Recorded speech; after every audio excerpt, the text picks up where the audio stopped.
To demonstrate the smooth glide effect of Citroën's progressive hydraulic cushion suspension, we'll be test driving the Citroën C4X, while the soundtrack to this video will be played on a good old-fashioned needle-in-the-groove record player in the back seat. And we're driving it here.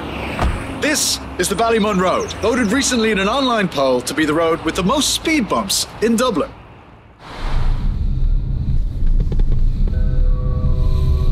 Okay, here we go.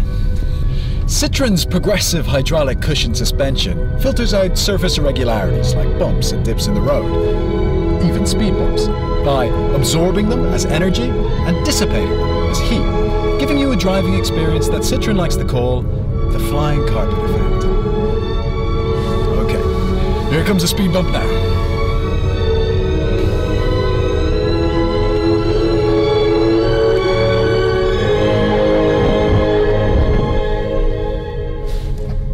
You see?